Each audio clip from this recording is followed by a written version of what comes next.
High blood pressure and other signs of heart disease are common concerns for adults in the U.S. But you might be surprised to find out some of the risks associated with heart disease can develop as early as age 2. In this week's First with Kids, Dr. Lewis First breaks down some of the methods you can use to prevent those risk factors.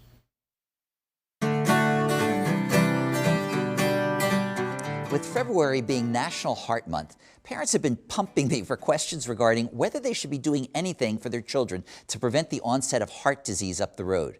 Well, let me get to the heart of the matter and provide some information on prevention of heart disease starting in childhood. Heart disease is the #1 killer of men and women in the United States, and there are risk factors that can increase your chances of developing a heart problem, including high blood pressure, being overweight or obese, being physically inactive, and having a high blood level of cholesterol, all of which can begin to develop in childhood. A family history of any of these factors can put someone at an even greater and possibly earlier risk for heart disease problems to occur. So what can we do to reduce this risk?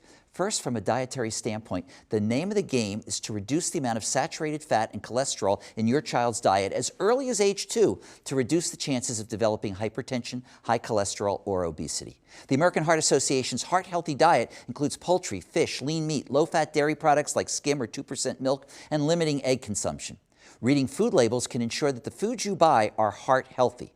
Another way to stay heart healthy is to serve foods low in salt, since salt use is an acquired taste that can lead to an increased risk of high blood pressure and stroke. Use other herbs, spices, and even lemon juice to make a dish tasty, or consider not having the salt shaker on the table at all, which is easier said than done.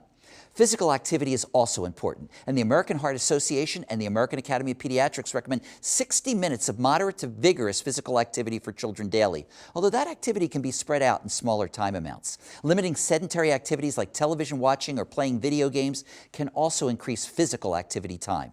Of course, the best way to stay on top of whether your child is developing risk factors for heart disease is to ask about blood pressure and weight measurements during your child's checkups, and then work with their healthcare professional to make changes in their diet or lifestyle to reduce those risks, so that hopefully tips like these will not miss a beat when it comes to keeping your family heart healthy beginning in childhood.